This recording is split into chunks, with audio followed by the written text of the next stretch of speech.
तो साउंड के बारे में पढ़ रहे थे हम।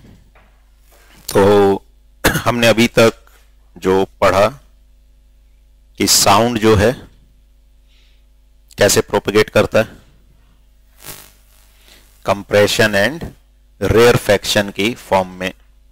कंप्रेशन मतलब जहां पर प्रेशर या डेंसिटी इंक्रीज हो जाती है, रेयरफैक्शन जहां पर प्रेशर या डेंसिटी कम हो जाती है कंपेयर टू जो नॉर्मल प्रेशर या डेंसिटी होता है उसके फॉर्म में। उसके बाद जो साउंड है उसको प्रोपेगेट करने के लिए, ट्रैवल करने के लिए किसकी जरूरत होती है? मीडियम की जरूरत होती है। विदाउट मीडियम साउंड प्रोपेगेट नहीं कर सकता है। और कैसी वेव्स होती हैं साउंड वेव्स? लॉन्जिट्यूडनल वेव होती हैं, ठीक है ना। लॉन्जिट्यूडनल वेव में क्या होता है? पार्टिकल्स सेम डायरेक्शन में ऑसिलेट करते हैं जिस डायरेक्शन में वेव प्रोपेगेट करती है, और ट्रांसवर्स वेव में उससे परपेंडिकुलर डायरेक्शन में ऑसिलेट करते हैं या वाइब्रेट करते हैं पार्टिकल्स, ठीक है। और एक्सपेरिमेंटली क्या इंस्ट्रूमेंट यूज करते हैं साउंड प्रोड्यूस करने के लिए? Tuning fork. तो ट्यूनिंग फोर्क एक अच्छा क्वालिटी का सिंगल फ्रीक्वेंसी का साउंड जनरेट करता है, ठीक है। तो ये हमने लास्ट क्लास में स्टडी किया था। अब आगे लिखो।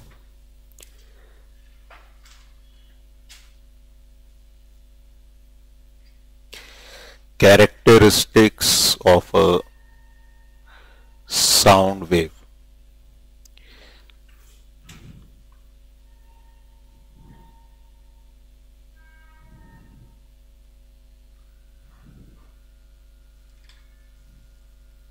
Characteristics of a sound wave.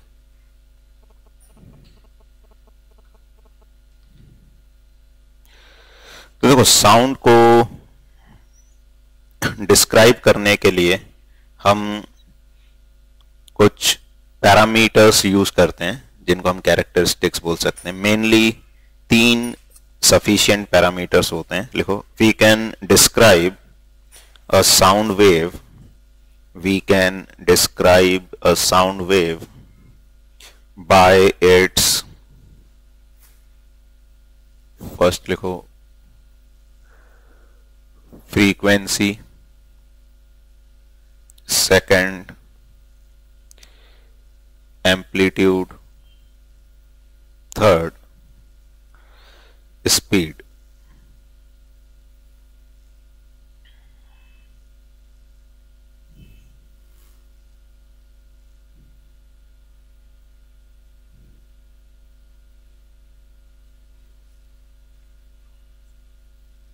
क्या देखो, एक्चुअली फ्रीक्वेंसी और पिच इनको हम सेम बोल सकते हैं, अगर फ्रीक्वेंसी या पिच। ऐसे ही एम्पलीट्यूड, लाउडनेस, इनको आपस में हम बोल सकते हैं। इंटेंसिटी भी अपन पढ़ेंगे क्या होता है, लेकिन वो एज सच कैरेक्टरिस्टिक्स में अपन काउंट कर भी सकते हैं। नहीं, मेन ये है कि साउंड को हम इन चीजों से क्या कर सकते हैं? डिस्क्राइब कर सकते हैं। फ्रीक्वेंसी और पिच, एम्पलीट्यूड या लाउडनेस एंड स्पीड। वैसे वेवलेंथ भी होती है, लेकिन उसको इन्हीं से रिलेट कर सकते हैं, फ्रीक्वेंसी और स्पीड से। हम आगे डिफरेंट क्वांटिटीज पढ़ेंगे, लेकिन ये 3 सफिशिएंट क्वांटिटीज हैं जिनसे हम साउंड वेव को डिस्क्राइब कर सकते हैं। बाकी क्वांटिटीज हम इन्हीं की टर्म में रिलेट कर सकते हैं, इनकी टर्म्स में फाइंड कर सकते हैं, ठीक है। तो सबसे पहले हम इसी को समझें कि फ्रीक्वेंसी क्या होती है।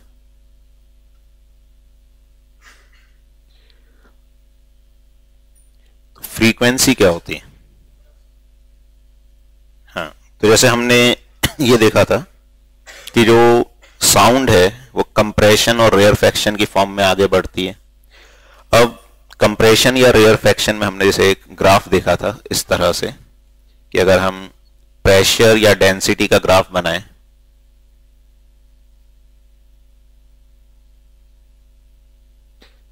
तो वो इस तरह से बना सकते हैं कि प्रेशर बढ़ता है, कम होता है, इस तरह से, ठीक है।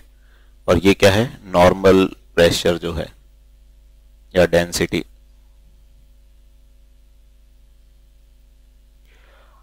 फ्रीक्वेंसी क्या होता है कि कितने ऑसिलेशंस हो रहे हैं पर यूनिट टाइम। जैसे मान लो अपन एक कोई भी इंस्ट्रूमेंट बजा रहे हैं, मान लो ड्रम बजा रहे हैं। अब हम ड्रम बजा रहे हैं, 1 सेकंड में हमने कितनी बार उसको ड्रम को बीट किया। ठीक है, अगर हम तेजी से बीट करेंगे तो ज्यादा बार बीट करेंगे, धीरे धीरे बीट करेंगे तो कम बीट करेंगे। अब इसको हम मैथमेटिकली किस नाम से जानते हैं? फ्रीक्वेंसी। कि 1 सेकंड में हमने कितने ऑसिलेशंस या कितनी वेव्स प्रोड्यूस की। वेव बोलते हैं एक वेवलेंथ को। तो अगर मान लो एक फंक्शन ऐसा है और एक फंक्शन ऐसा है, तो किसमें हम ज्यादा तेजी से वेव्स प्रोड्यूस कर रहे हैं? सेकंड में अगर टाइम की बात करें तो सेम टाइम में इसमें एक वेव जनरेट करी, इसमें हमने ज्यादा वेव्स जनरेट करी। तो फ्रीक्वेंसी कहलाती है number of oscillations per unit time. ठीक है, तो लिखो फ्रीक्वेंसी क्या होती है। देखो, the number of oscillations per unit time, the number of oscillations per unit time is called frequency, is called frequency। ठीक है, number of oscillations per unit time is called frequency. या इसको अपन सिंपली ऐसे बोल सकते हैं कि कितनी फ्रीक्वेंटली कोई भी इवेंट हो रहा है। जैसे वेव्स जनरेट हो रही हैं तो कितनी फ्रीक्वेंटली हो रही हैं, इसीलिए क्या बोला जाता है? फ्रीक्वेंसी। तो लिखो, इसमें लिखो, frequency tells us how frequently an event occurs. Frequency tells us how frequently an event occurs.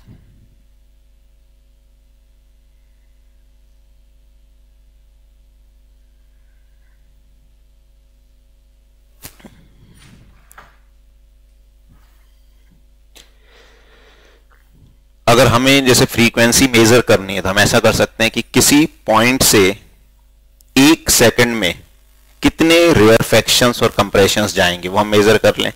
तो एक रेयर फ्रैक्शन और कंप्रेशन क्या रिप्रेजेंट करता है? एक ऑसिलेशन या एक वेव। तो कितनी वेव जाएंगी? अगर मान लो 10 रेयर फ्रैक्शन और 10 कंप्रेशंस गए तो 10 वेवलेंथ क्रॉस करी, यानी उसकी फ्रीक्वेंसी हम क्या बोल सकते हैं? 10। अच्छा, फ्रीक्वेंसी की यूनिट क्या होती है? तो इसकी जो यूनिट होती है, या एसआई यूनिट भी बोल सकते हो, एसआई यूनिट होती है हर्ट्ज। ठीक है, या अगर हम देखें तो इसको सेकंड इनवर्स भी बोल सकते हैं। फ्रीक्वेंसी को सेकंड इनवर्स या हर्ट्ज बोल सकते हैं।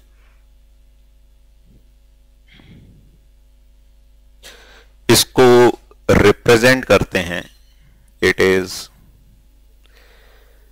रिप्रेजेंटेड बाय, एक तो एफ से कर सकते हैं, या कॉमनली ये एक सिंबल यूज किया जाता है इस तरह से, इसको बोला जाता है न्यू। ग्रीक सिंबल है, इसको न्यू बोला जाता है, तो इससे रिप्रेजेंट करते हैं। ठीक है, फ्रीक्वेंसी को एफ से रिप्रेजेंट कर सकते हो या न्यू से रिप्रेजेंट कर सकते हो।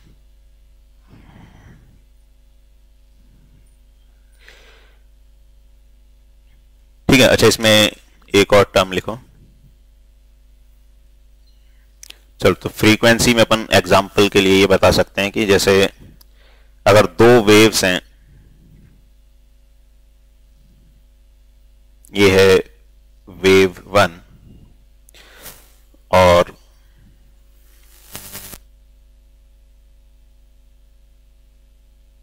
वेव 2, फ्रीक्वेंसी ज्यादा होगी वेव 2। तो इसकी फ्रीक्वेंसी अगर f1 है या न्यू 1 है, इसकी फ्रीक्वेंसी अगर न्यू 2 है, तो हम क्या बोल सकते हैं? New 2 is greater than new. तो जितने नजदीक होंगी वेव्स उतनी ज्यादा क्या बोली जाएगी? फ्रीक्वेंसी बोली जाएगी। ठीक है, मतलब कितने तेजी से ऑसिलेशंस हो रहे हैं उतनी ज्यादा फ्रीक्वेंसी होगी।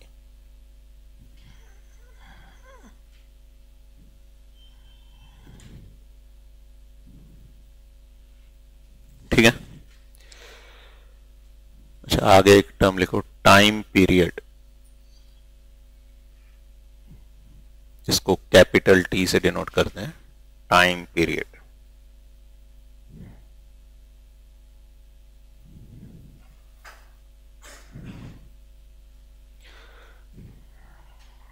तो टाइम पीरियड क्या होता है कि एक वेव अगर किसी पॉइंट से पास करने में कुछ टाइम स्पेंड करती है, उस टाइम पीरियड कहलाता है। या अपन बोल सकते हैं एक ऑसिलेशन होने में जो टाइम लगता है उसको क्या बोला जाता है, टाइम पीरियड। जैसे मान लो अपन यहां पे खड़े हैं, अब एक कंप्रेशन और रेयरफेक्शन पास किया इस पॉइंट से, तो एक कंप्रेशन और रेयरफेक्शन के पास करने के टाइम को क्या बोलेंगे, टाइम पीरियड बोलेंगे। तो लिखो, the time taken by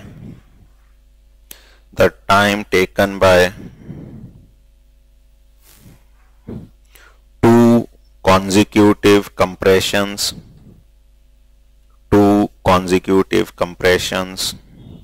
or rarefactions to cross a fixed point is called the time period of the wave.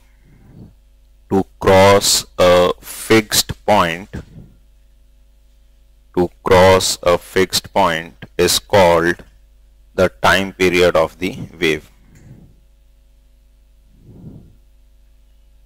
The time taken by two consecutive compressions or rarefactions to cross a fixed point is called the time period of the wave. और इसकी एक और definition लिख सकते हैं, और the time taken for one complete oscillation is called the time period.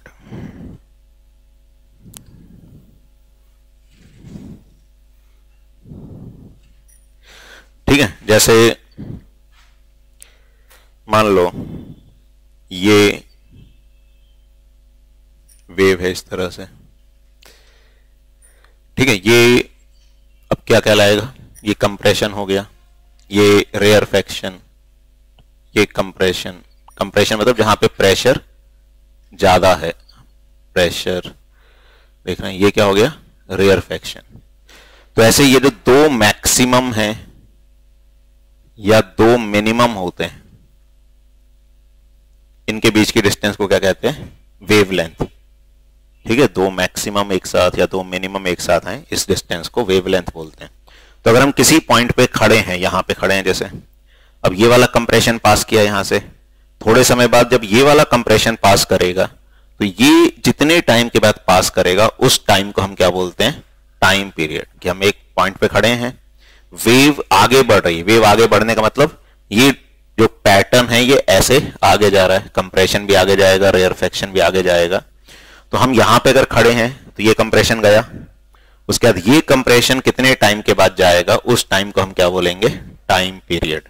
या जैसे हम वेव्स जनरेट कर रहे हैं, तो एक कंप्लीट वेवलेंथ को जनरेट करने में जो टाइम लगेगा वो क्या कहलाएगा, टाइम पीरियड। ठीक है, यही लिखा अपन ने कि time taken for one complete oscillation, एक कंप्लीट ऑसिलेशन में जो टाइम लगता है वो क्या कहलाता है, टाइम पीरियड कहलाता है। अच्छा, फ्रीक्वेंसी को हम टाइम पीरियड से रिलेट कर सकते हैं। फ्रीक्वेंसी क्या होती है, 1/टाइम पीरियड। ठीक है, फ्रीक्वेंसी इज 1/टाइम पीरियड। टाइम पीरियड की यूनिट क्या होगी, unit of time period is seconds. ठीक है, सिंपली उसको एस से डिनोट कर सकते हैं।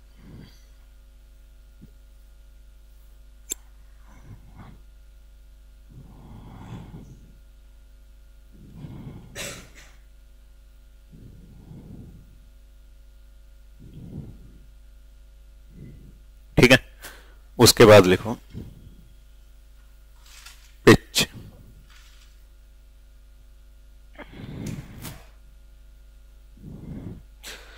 देखो जो पिच है ये फ्रीक्वेंसी से ही रिलेटेड होती है। फ्रीक्वेंसी क्या है, एक मैथमेटिकल क्वांटिटी है। जैसे कोई भी साउंड है उसकी एक फ्रीक्वेंसी होगी, तो फ्रीक्वेंसी है कि हम किसी साउंड को फ्रीक्वेंसी असाइन कर सकते हैं कि इसकी फ्रीक्वेंसी 200 हर्ट्ज है, इसकी फ्रीक्वेंसी 100 हर्ट्ज है। लेकिन हम जो साउंड सुनते हैं हम भी अलग अलग साउंड को पहचान सकते हैं। जैसे सितार का साउंड होगा थोड़ा अलग होगा, गिटार का अलग होगा, वायलिन का अलग होगा, ड्रम का अलग होगा, या इनफैक्ट पर्सन्स में मेल वॉइस अलग तरह से पहचान में आती है, फीमेल वॉइस अलग तरह से पहचान में आ जाती है। तो हमारा दिमाग भी क्या करता है, फ्रीक्वेंसी को इंटरप्रेट करता है। लेकिन हम सुन के नहीं बता सकते कि हाँ ये साउंड 100 हर्ट्ज का है, ये साउंड 200 हर्ट्ज का है, बता सकते हैं। लेकिन ये तो बता सकते हैं कि हाँ यार ये फीमेल वॉइस होगी, ये मेल वॉइस होगी। तो हमारा दिमाग फ्रीक्वेंसी को जिस तरह से इंटरप्रेट करता है उस क्वांटिटी को क्या बोल दिया जाता है, पिच। मतलब फ्रीक्वेंसी तो एक मैथमेटिकल क्वांटिटी हो गई जिसकी एक डेफिनेट वैल्यू असाइन कर सकते हैं, लेकिन हमारा दिमाग भी फ्रीक्वेंसी को समझता है, लेकिन वो फ्रीक्वेंसी की तरह नहीं बता सकता कि इसकी ये वैल्यू है, इसकी ये वैल्यू है। तो जो हमारा दिमाग उसको समझता है उस क्वांटिटी को क्या बोल दिया जाता है, पिच। तो पिच इफेक्टिवली फ्रीक्वेंसी से ही रिलेटेड है। हाई फ्रीक्वेंसी का साउंड होता है उसकी पिच भी क्या होगी, हाई। ऐसे लो फ्रीक्वेंसी का साउंड होगा उसकी पिच भी क्या होगी, लो। जैसे फीमेल वॉइस और मेल वॉइस में किसकी पिच ज्यादा होगी, फीमेल वॉइस की पिच ज्यादा है, मतलब क्या ज्यादा है, फ्रीक्वेंसी ज्यादा है। ठीक है, तो लिखो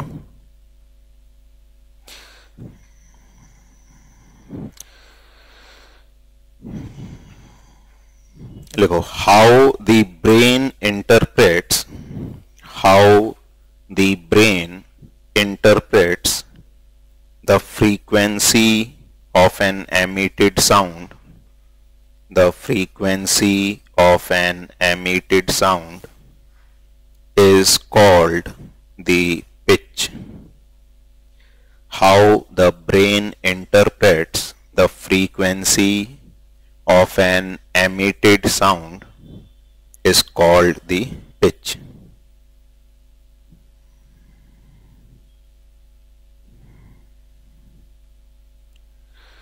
The faster the vibration of the source, the faster the vibration of the source, the higher is the frequency, the higher is the frequency, and the higher is the pitch.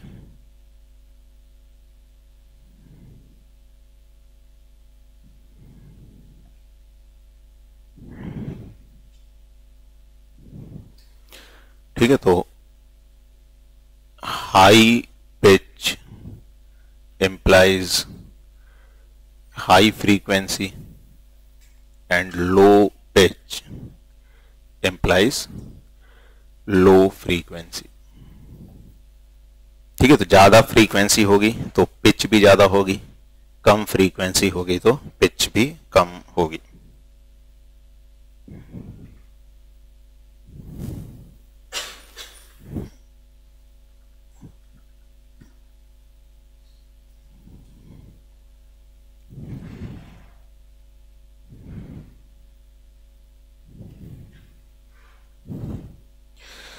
ठीक है, और लिख सकते हो pitch of female voice, pitch of female voice is more than, pitch of female voice is more than pitch of male voice, pitch of male voice.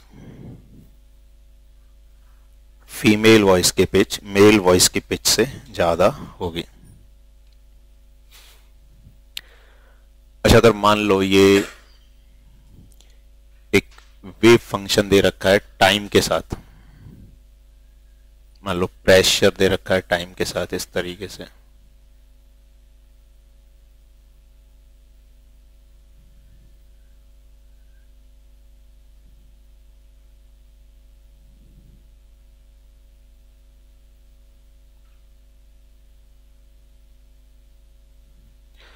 अब इसमें अपने से पूछा है find time period and frequency. Find time period and frequency. Time period क्या होगा और frequency क्या होगी।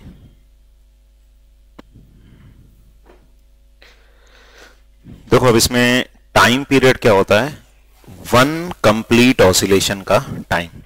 तो कंप्लीट ऑसिलेशन जिसमें एक ये आ गया पॉजिटिव हाफ, आ गया एक नेगेटिव हाफ आ गया, मतलब पॉजिटिव साइकिल और नेगेटिव साइकिल, ये कंप्लीट ऑसिलेशन कहलाता है। इसमें दो ऑसिलेशन दे रखे हैं, तो सिर्फ अपने को एक ऑसिलेशन देखना है। तो एक ऑसिलेशन होने में कितना टाइम लगा, 10 सेकेंड। तो टाइम पीरियड कितना हो गया, 10 सेकेंड्स। और फ्रीक्वेंसी क्या होता है, 1 अपॉन टाइम पीरियड, तो 1 अपॉन 10 यानी कि 0.1 हर्ट्ज।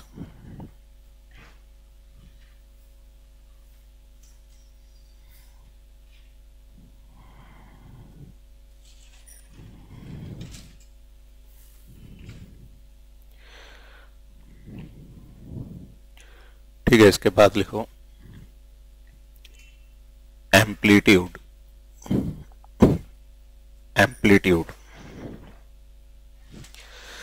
इसको ए से रिप्रेजेंट कर देते हैं।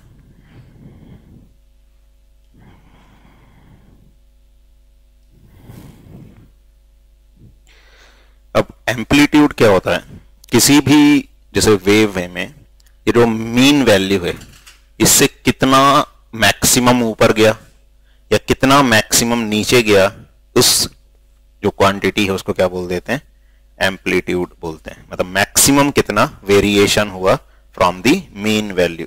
तो लिखो the magnitude of the maximum disturbance, the magnitude of the maximum disturbance in the medium on either side of the mean value, on either side of the mean value is called amplitude of the wave, is called amplitude of the wave।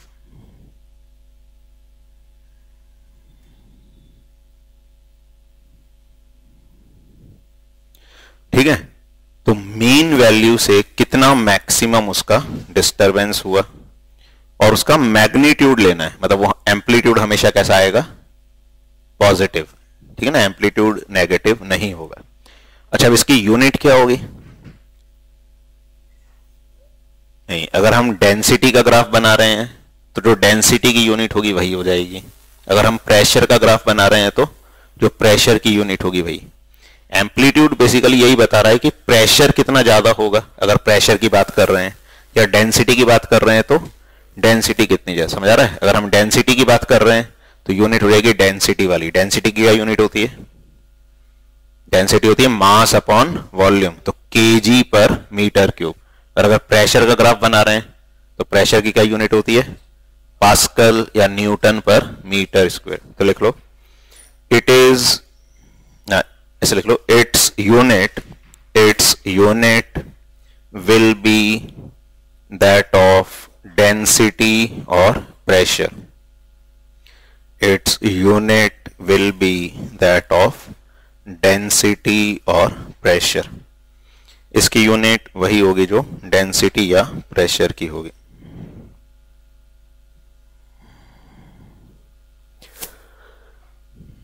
ठीक है, उसके बाद लिखो loudness,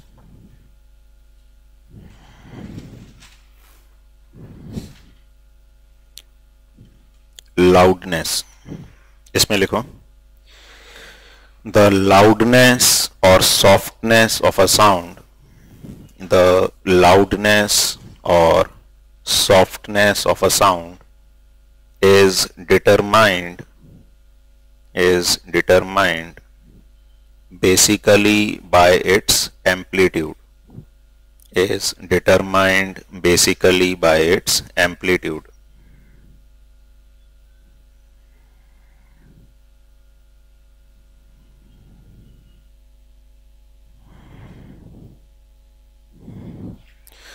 ठीक है, तो ज्यादा amplitude होगा तो क्या होगा, लाउडनेस ज्यादा होगी, कम एम्पलीट्यूड होगा तो कम लाउडनेस होगी या सॉफ्टनेस ज्यादा होगी। ठीक है, तो large amplitude implies more loudness and small amplitude implies less loudness.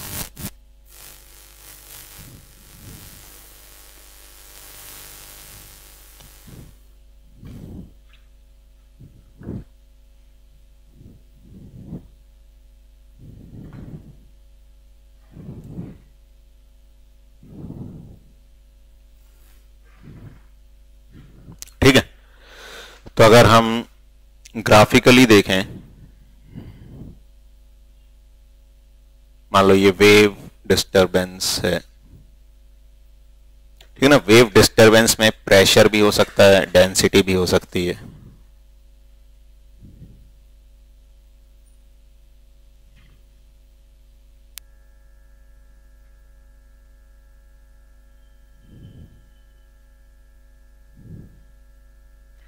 तो किसकी लाउडनेस ज्यादा होगी, किसकी लाउडनेस कम होगी? सेकंड वाले की लाउडनेस ज्यादा होगी, तो इसको हम सॉफ्ट साउंड बोल सकते हैं और इसको लाउड साउंड। और ये जो डिस्टेंस होता है इसको क्या बोला जाता है, एम्पलीट्यूड। तो एम्पलीट्यूड भी किसका ज्यादा होगा, सेकंड वाले का एम्पलीट्यूड। इसको A1 बोल दें, इसको A2, तो A2 is greater than A1। ठीक है, तो ऐसे हम लाउडनेस को देख सकते हैं graphically.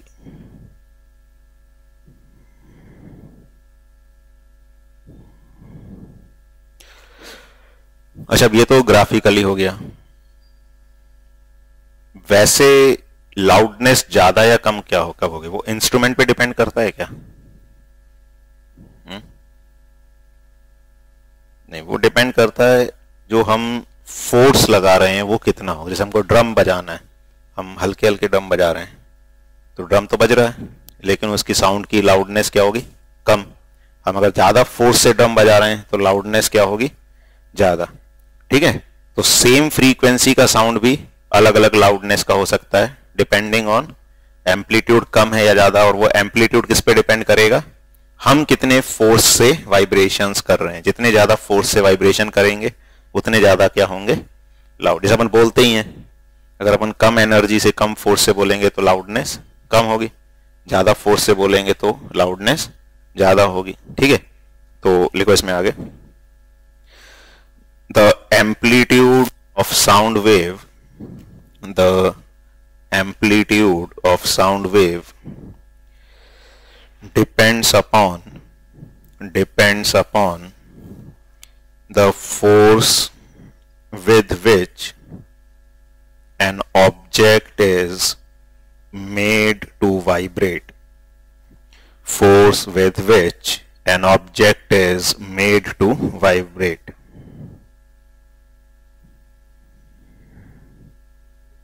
With which an object is made to vibrate. ठीक है, ऑब्जेक्ट को हम कितने फोर्स से वाइब्रेट कर रहे हैं उस पर डिपेंड करेगी। तो अगर हम धीरे धीरे वाइब्रेट, जैसे हम टेबल ही है उसको धीरे धीरे हिट करेंगे तो कम, मतलब सॉफ्ट साउंड जनरेट होगा। तेजी से वाइब्रेट करेंगे तो लाउड साउंड होगा। अच्छा, वो भी जो साउंड जनरेट हो रहा है ऐसा नहीं कि उसकी लाउडनेस हमेशा सेम रहेगी। जैसे जैसे जहां से साउंड जनरेट हो रहा है वहां से दूर जाओगे तो लाउडनेस क्या होती जाएगी, कम होती जाएगी। क्यों? क्योंकि जो एनर्जी है वो ज्यादा एरिया में क्या हो जाएगी, डिवाइड। जैसे हम यहां पे जनरेट कर रहे हैं तो यहां पे एनर्जी, जैसे ऐसे मान लें कि हम यहां पे बोल रहे हैं, अब वो बोल रहे हैं तो वो साउंड जा रहा है चारों तरफ। अब यहां पे जाएंगे तो इतने एरिया में होगा, दूर जाएंगे तो इतने एरिया में होगा, फिर और एरिया में बढ़ जाएगा। तो जैसे जैसे एरिया बढ़ता जाएगा उसकी लाउडनेस क्या होती जाएगी, कम होती जाएगी, क्योंकि वो एनर्जी क्या होती जा रही है, डिस्ट्रीब्यूट होती जा रही है ज्यादा एरिया में। ठीक है, तो आगे लिखो, लिखो as a sound wave moves away from the source, as a sound wave moves away from the source, its amplitude as well as its loudness decreases, as well as its loudness decreases.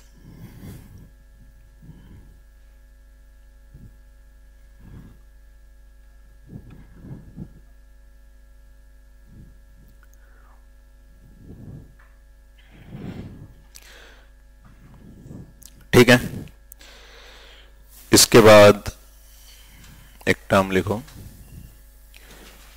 Quality और timber, sorry quality और timber.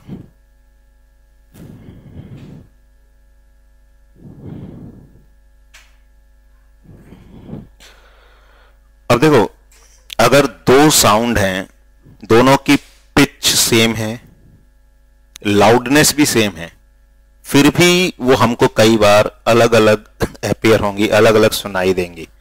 वो किस पे depend करता है, quality पे। Same pitch और same loudness का साउंड भी क्या हो सकता है, अपने को अलग अलग इफेक्ट प्रोड्यूस करेगा, अलग अलग तरह का अपीयर होगा, वो उसकी क्वालिटी के कारण होता है। तो लिखो,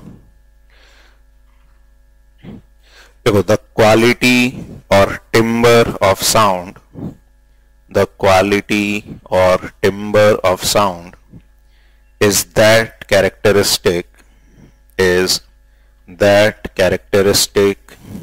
which enables us to distinguish one sound from another,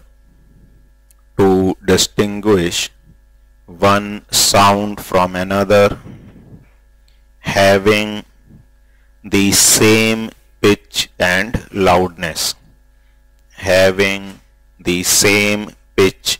loudness,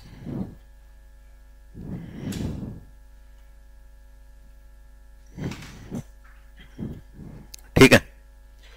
तो अगर सेम पिच है, लाउडनेस है, तो भी हम उसको साउंड को डिस्टिंग्विश कर सकते हैं। उसको क्या बोला जाता है, पैरामीटर को, क्वालिटी या टिम्बर। अब अच्छी क्वालिटी कौन सी होगी, जो अपने को ज्यादा प्लीजेंट लगेगा। सेम पिच और सेम लाउडनेस में भी साउंड ऐसा हो सकता है, कोई तो अपने को क्या लग रहा है, अच्छा लग रहा है सुनने में, कोई ऐसा हो सकता है जो थोड़ा सा बुरा लग रहा है। तो जो अच्छा लगता है अपने को सुनने में, प्लीजेंट साउंड है, उसको क्या बोला जाएगा, गुड क्वालिटी साउंड।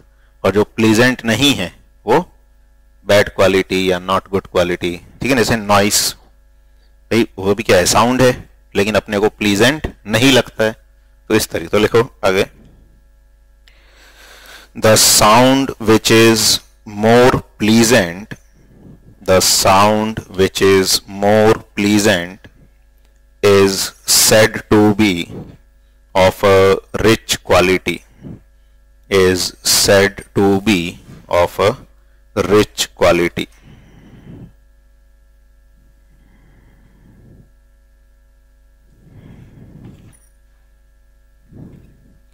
ठीक है, तो क्वालिटी को अपन ग्राफिकली ऐसे समझ सकते हैं, जैसे एक वेव फंक्शन है,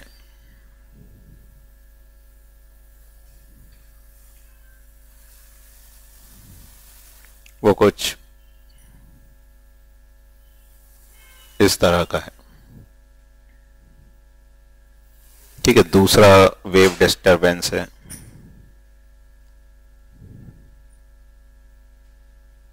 तो उसकी फ्रीक्वेंसी सेम है, मतलब इन्हीं पॉइंट्स पे कट करेगा वो, और एम्पलीट्यूड भी सेम है। तो जैसे वो ऐसा हो सकता है,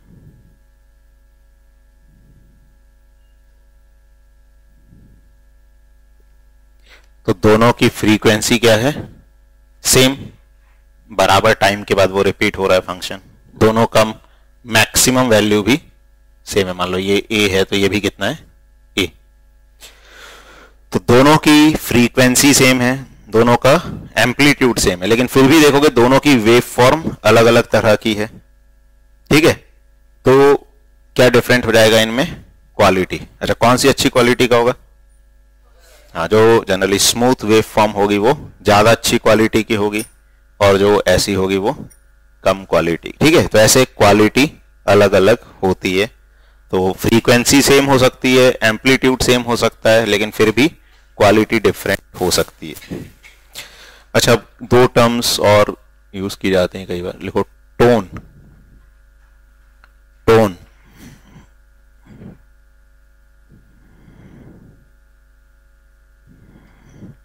लिखो, a sound of single frequency, a sound of single frequency is called a tone. A sound of single frequency is called a tone. ठीक है, सिंगल फ्रीक्वेंसी के टाउन को, साउंड को क्या बोला जाता है, टोन। दूसरी एक टर्म यूज की जाती है note.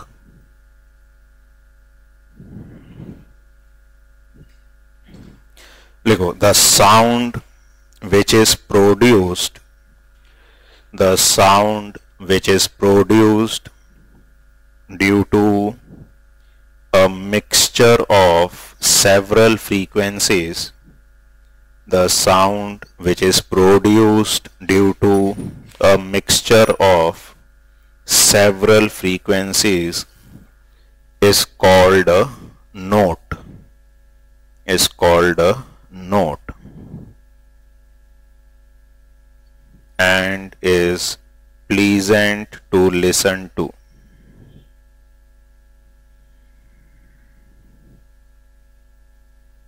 Is called a note and is pleasant to listen to. ठीक है, तो टोन क्या होता है, जो सिंगल फ्रीक्वेंसी का साउंड होता है। नोट जो कई फ्रीक्वेंसीज के साउंड का कॉम्बिनेशन होता है। और एक और टर्म लिख लो, नॉइस। तो नॉइस क्या होती है? हाँ, सिंपली अनप्लीजेंट जो साउंड होता है उसको हम क्या बोलते हैं, नॉइस। ठीक है, तो noise is the sound, noise is the sound which is unpleasant to the ear, which is unpleasant to the ear. ठीक है, तो नॉइस अनप्लीजेंट है। जैसे म्यूजिक है वो अच्छा लगता है तो उसको हम अच्छी क्वालिटी का साउंड बोल सकते हैं। ठीक है, प्लेजेंट साउंड बोल सकते हैं। अब आगे लिखो, speed of sound. Speed of sound, इसको V से डिनोट करते हैं।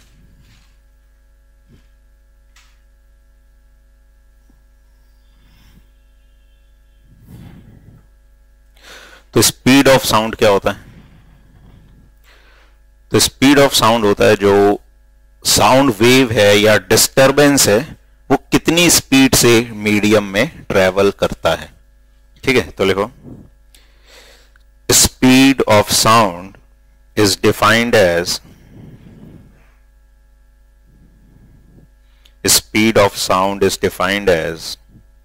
the distance which a point on a wave, the distance which a point on a wave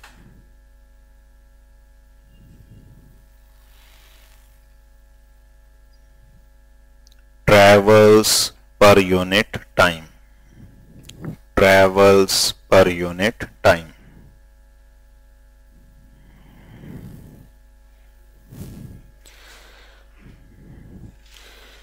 तो जो जैसे हम पहले भी जानते हैं, स्पीड को क्या लिख सकते हैं, डिस्टेंस अपॉन टाइम।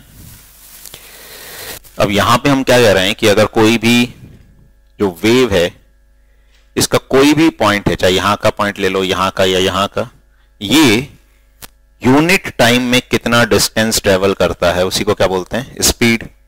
या फिर हम इसको ऐसा भी बोल सकते हैं कि जैसे इन दो पॉइंट्स के बीच की डिस्टेंस क्या है, वेवलेंथ लैम्डा। तो अगर हम किसी पॉइंट पे खड़े हैं तो एक वेवलेंथ क्रॉस करने में जो टाइम लगता है वो किसके बराबर होता है, टाइम पीरियड के बराबर। हमने टाइम पीरियड को कैसे डिफाइन किया था कि एक मतलब दो कॉन्जिक्यूटिव जो कंप्रेशंस हैं या कॉन्जिक्यूटिव रेयरफैक्शंस किसी पॉइंट को क्रॉस करने में टाइम लगाते हैं, वो टाइम पीरियड कहलाता है। तो अगर हम किसी पॉइंट पे खड़े हैं तो कितना डिस्टेंस वेव का ट्रेवल कर जाएगा एक टाइम पीरियड में, वेवलेंथ के बराबर। समझ आ रहा है, हम अगर यहां पे खड़े हैं तो एक वेवलेंथ को क्रॉस करने में कितना टाइम लगेगा, टाइम पीरियड। तो डिस्टेंस को हम बोल सकते हैं कि एक अगर वेवलेंथ हम डिस्टेंस माने तो उसको क्रॉस करने में कितना टाइम लग रहा है, टाइम पीरियड। तो इसको हम क्या बोल सकते हैं, स्पीड बोल सकते हैं। वेवलेंथ लिखा था हमने पहले, नहीं लिखा था कहीं डेफिनेशन वेवलेंथ की, चलो वो भी लिख लेंगे।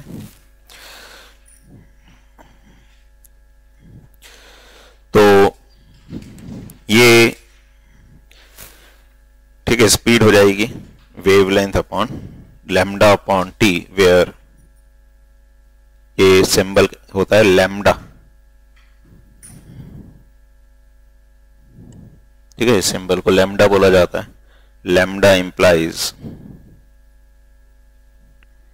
Wavelength of the sound wave.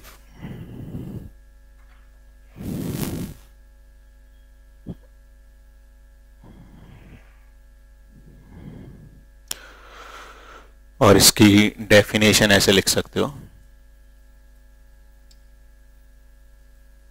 तो वेवलेंथ की भी डेफिनेशन लिख लो। Wavelength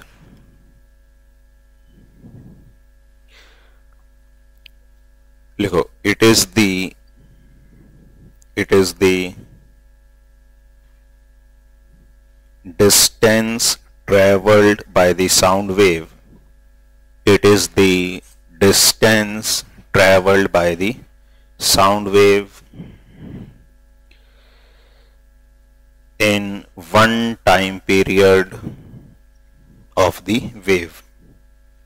In one time period of the wave. It is the distance traveled by the sound wave in one time period of the wave. Or it is the distance between two successive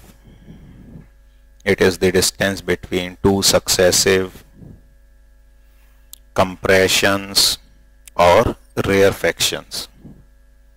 Two successive compressions or rarefactions.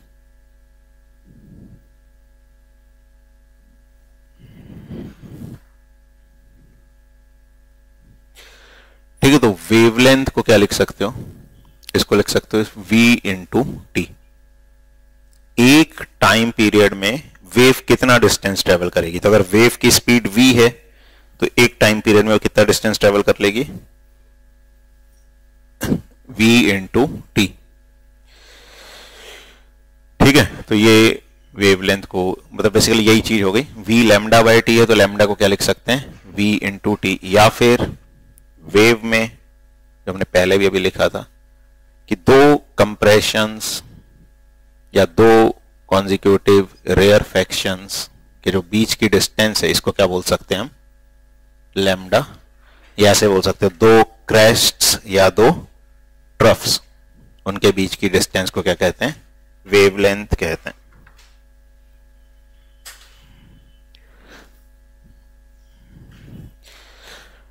ठीक है, तो v is equal to lambda T होता है या lambda is equal to v by T. अच्छा, v हमने देखा lambda by T, और 1 बाय टी क्या होता है, फ्रीक्वेंसी। तो v is equal to lambda into nu भी लिखा जाता है। तो ये भी एक इंपॉर्टेंट फॉर्मूला होता है, speed is equal to wavelength into frequency. ठीक है, इसको याद रखना चाहिए।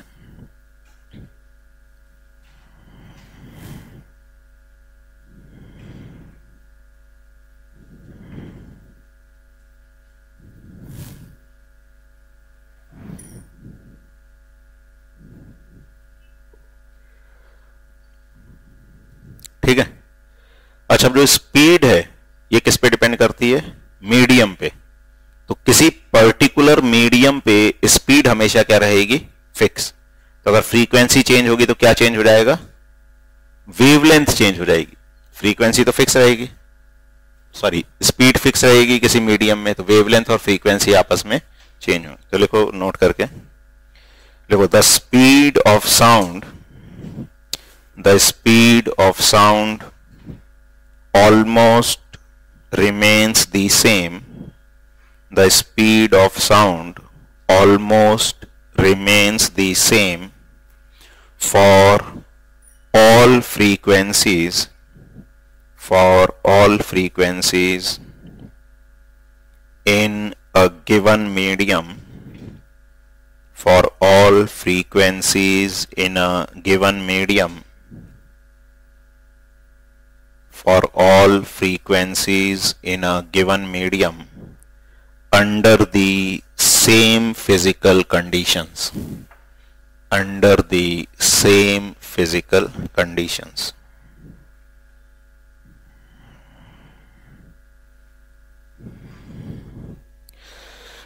ठीक है, तो ये सब अपने को पता होना चाहिए।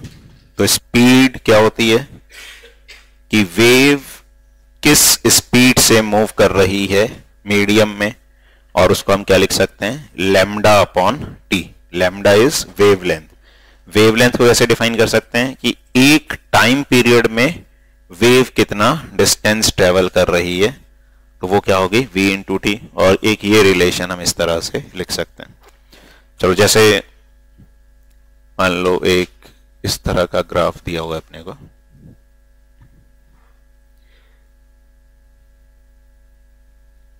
वेव डिस्टरबेंस है, न्यूटन पर मीटर स्क्वायर में, टाइम है सेकंड्स में।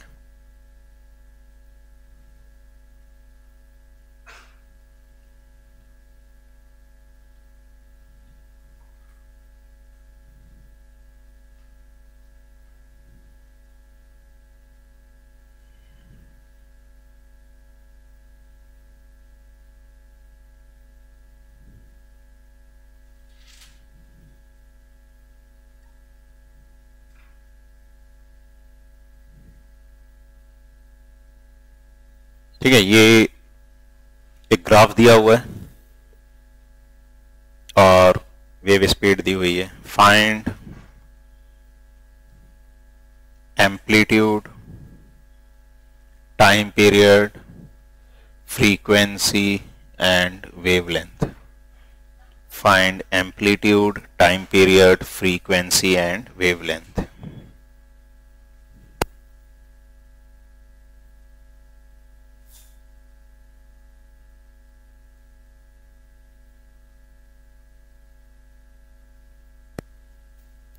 ये 5 इंटू 10⁻⁵ इस पॉइंट का कोऑर्डिनेट है। बेसिकली ये क्या देगा? एम्पलीट्यूड। और यूनिट्स दे रखे हैं कि ये वाला जो y एक्सिस है उसकी यूनिट क्या है? न्यूटन पर मीटर स्क्वायर। और x एक्सिस की यूनिट क्या है? सेकंड।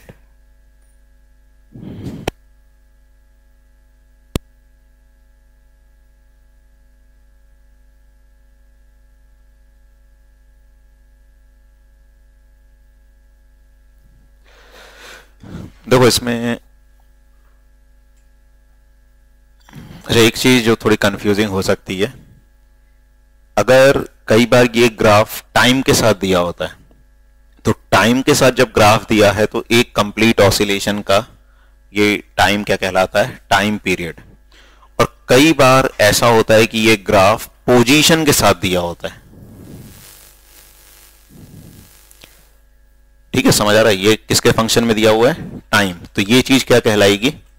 Time period. अगर पोजीशन के साथ दिया होता है तो ये टर्म तब क्या कहलाती है? वेवलेंथ। क्योंकि वेवलेंथ लेंथ को रिप्रेजेंट करती है। तो जब as a function of length graph दिया हुआ है, पोजीशन दिया हुआ है, तब ये एक कंप्लीट ऑसिलेशन किसको रिप्रेजेंट करता है? वेवलेंथ को। ठीक है, आ रहा समझ? तो अगर टाइम के फंक्शन में डिस्टरबेंस दे रखा है तो वो टाइम पीरियड को रिप्रेजेंट करेगा, अगर पोजीशन के फंक्शन में डिस्टरबेंस दे रखा है तो वो किसको रिप्रेजेंट करेगा? वेवलेंथ को।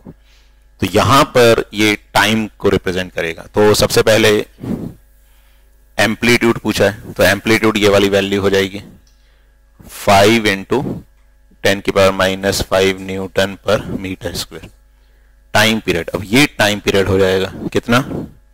10⁻³ सेकेंड्स। अब फ्रीक्वेंसी होती है 1 अपॉन टाइम पीरियड, तो 1 अपॉन 10⁻³ यानी 10⁻³ हर्ट्स, या इसको 1 किलो हर्ट्स भी बोल सकते हो। 10⁻³ को क्या बोला जाता है? किलो। ठीक है, और क्या पूछा था? लैम्डा। तो लैम्डा क्या हो जाएगा? Speed into time. तो स्पीड कितनी दे रखी है? 300 मीटर पर सेकेंड। ठीक है, और टाइम कितना है? 10⁻³ तो कितना आ जाएगा? 3/10 यानी कि 0.3। और वेवलेंथ की यूनिट क्या होती है? मीटर। ठीक है ना, वेवलेंथ किसको रिप्रेजेंट करती है? लेंथ को। तो वेवलेंथ की यूनिट होती है मीटर। ठीक है, टाइम पीरियड की सेकेंड, फ्रीक्वेंसी की सेकेंड इनवर्स या हर्ट्स, वेवलेंथ की क्या होती है? मीटर।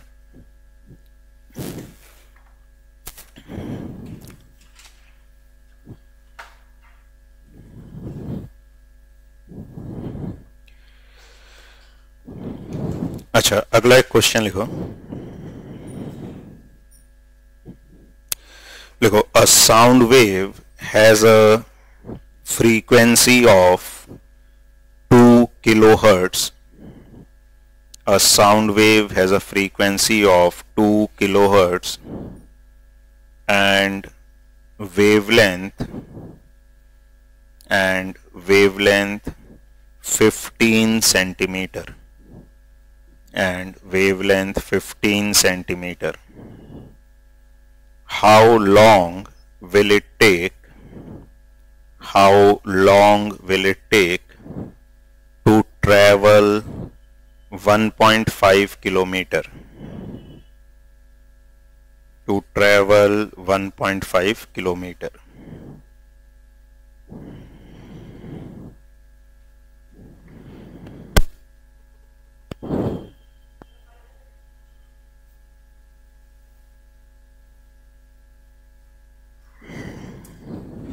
देखो, इसमें अब हमको गिवन है फ्रीक्वेंसी दे रखी है 2 किलो हर्ट्स, तो ये होगी 2000 हर्ट्स। उसके बाद वेवलेंथ दे रखी है 15 सेंटीमीटर, तो यह रहेगी 0.15 मीटर। अब जो स्पीड होती है, अच्छा एक और चीज दे रखी है अपने को, डिस्टेंस कितना दे रखा है? 1.5 किलोमीटर, तो यह रहेगा 1500 मीटर। अब पहले तो स्पीड फाइंड करें, तो स्पीड क्या हो जाएगी? Lambda into new. स्पीड क्या हो जाएगी? Wavelength into frequency. तो वेवलेंथ कितनी है? 0.15 इंटू 2000, तो ये आ जाएगा 15 इंटू 20। ये 2 जीरो हटा के इससे मल्टीप्लाई करोगे 100 से, तो ये आ जाएगा 15 इंटू 2 कितना होता है? 30, और एक जीरो और आ जाएगा, तो 300 मीटर पर सेकेंड। ये स्पीड आ गई। अब टाइम जो है वो होगा डिस्टेंस अपॉन स्पीड। तो डिस्टेंस कितना है? 1500 मीटर, ये कितना है? 300 मीटर पर सेकेंड, तो कितना आ जाएगा? 5 सेकेंड्स। तो 5 सेकेंड लगेंगे इस वेव को 1.5 किलोमीटर जाने में।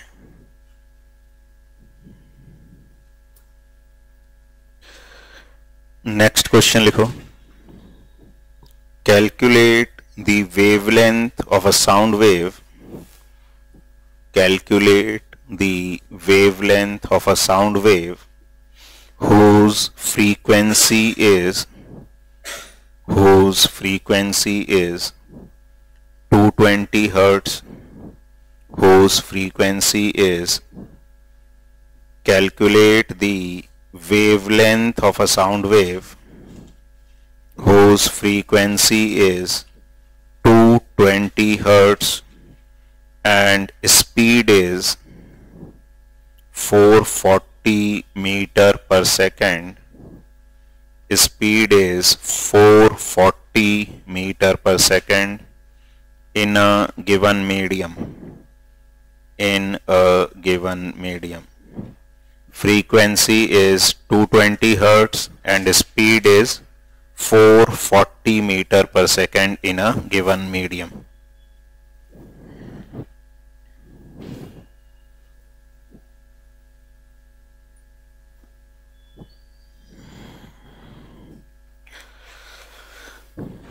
इसमें हमको फ्रीक्वेंसी दे रखी है 220 हर्ट्ज, स्पीड दे रखी है 440 मीटर पर सेकेंड। अब स्पीड किसके बराबर होती है? Lambda into new. तो लैम्डा क्या हो जाएगा? Speed upon frequency. तो स्पीड है 440, फ्रीक्वेंसी है 220, तो कैंसिल होके कितना जाएगा? 2 मीटर। तो जो वेवलेंथ आएगी 2 मीटर आ जाएगी।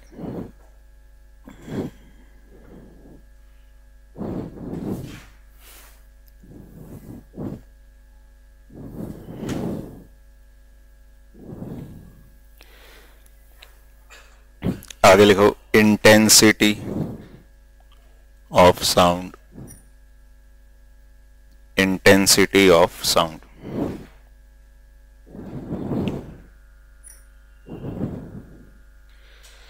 इंटेंसिटी ऑफ साउंड लिखो इसमें, the amount of sound energy, the amount of sound energy passing each second, the amount of sound energy passing each second through unit area, through unit area is called the intensity of sound.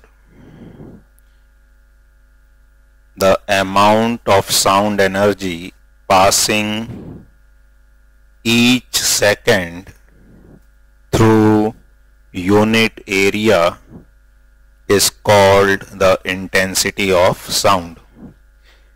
ठीक है, मतलब unit area मतलब 1 metre square area से 1 second में कितनी energy पास करेगी वो क्या कहलाती है? इंटेंसिटी कहलाती है।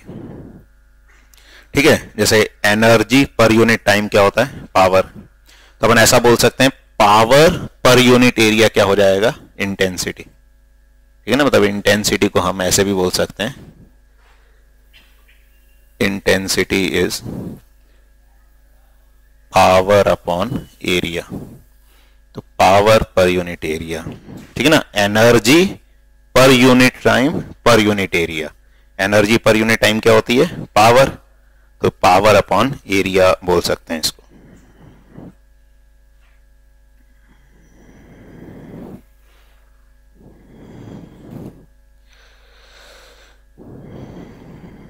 अच्छा, कई बार हम लाउडनेस और इंटेंसिटी को एक जैसा मानकर चलते हैं, लेकिन दोनों थोड़े क्या होते हैं? डिफरेंट। तो नोट करके लिख लो, we sometimes use the terms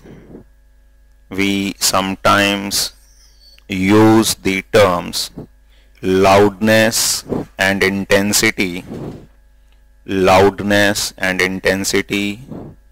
interchangeably, but they are not the same. We sometimes use the terms loudness and intensity interchangeably, but they are not the same.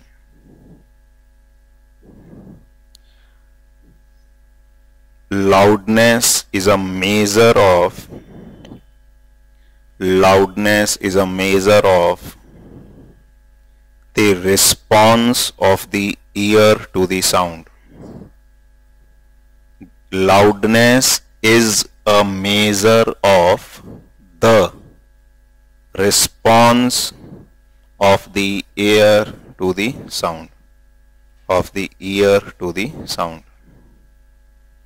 Loudness is a measure of the response of the ear to the sound. मतलब देखो, जैसे sound आ रहा है same intensity का है, लेकिन हमारा जो कान है वो किसको किस तरह से रिस्पॉन्ड करता है, वो लाउडनेस है. अगर हमारा कान ज्यादा अच्छे से रिस्पॉन्ड कर रहा है तो हमें ज्यादा लाउड साउंड सुनाई देगा, कम अच्छे से रिस्पॉन्ड कर रहा है तो वो कम लाउडनेस वाला साउंड. ठीक है, तो सेम इंटेंसिटी होने के बाद भी लाउडनेस अलग अलग हो सकती है. वो किस पे डिपेंड करेगा, हमारा जो ईयर है वो कैसे रिस्पॉन्ड करता है साउंड को. आ रहा है समझिए. अब इसमें एक और टर्म लिख लो, speed of sound in different media. हाँ, हेडिंग है speed of sound in different media.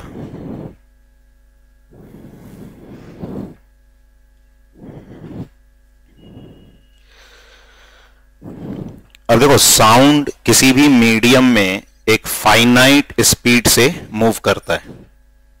अच्छा, लेकिन कभी देखा होगा जैसे बिजली चमकती है तो पहले लाइट दिखाई देती है, साउंड सुनाई देता है.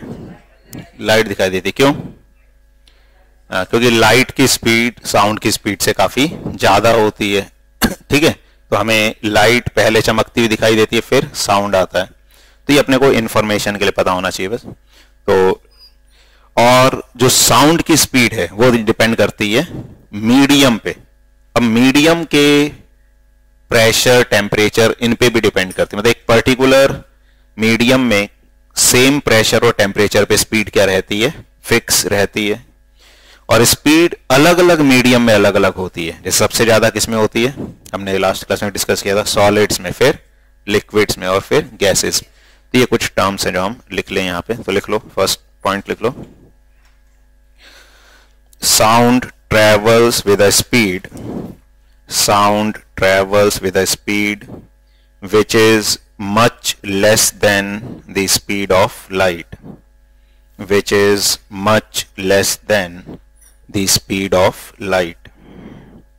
Sound travels with a speed which is much less than the speed of light.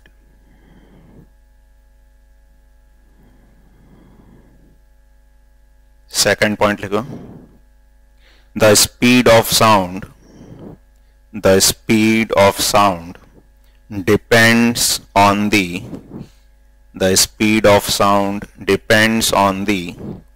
properties of the medium through which it travels.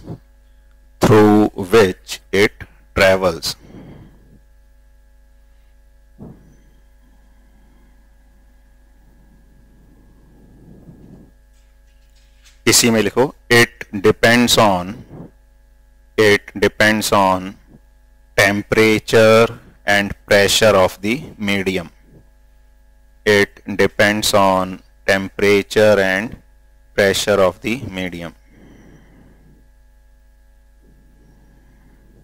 ठीक है, तो मीडियम की प्रॉपर्टीज पे डिपेंड करता है. कौन सी? Mainly temperature and pressure. Next point लिखो, speed of sound decreases when we go from solid to gaseous state.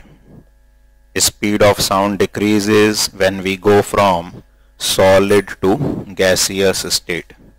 मतलब स्पीड जो है सॉलिड में सबसे ज्यादा होगी, देन किसमें होगी, फिर लिक्विड में, देन सॉलिड्स में सबसे ज्यादा, फिर लिक्विड्स में, फिर गैसेस में.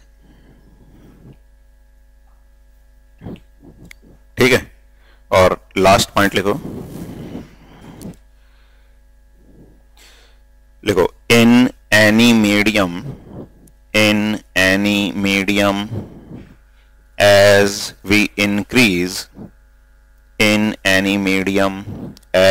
we increase the temperature, in any medium as we increase the temperature, the speed of sound increases. The speed of sound increases.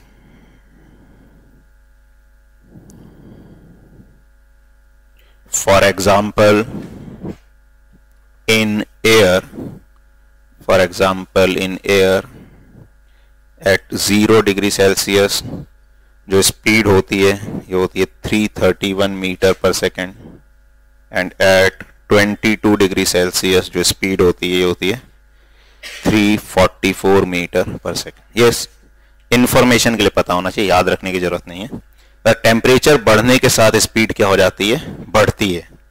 जैसे एयर में साउंड की स्पीड 0 डिग्री पे कितनी होती है 331, और 22 डिग्री सेल्सियस पे कितनी होती है 344 मीटर पर सेकेंड। आ रहा है समझे? चलो इतना ही करते हैं आज।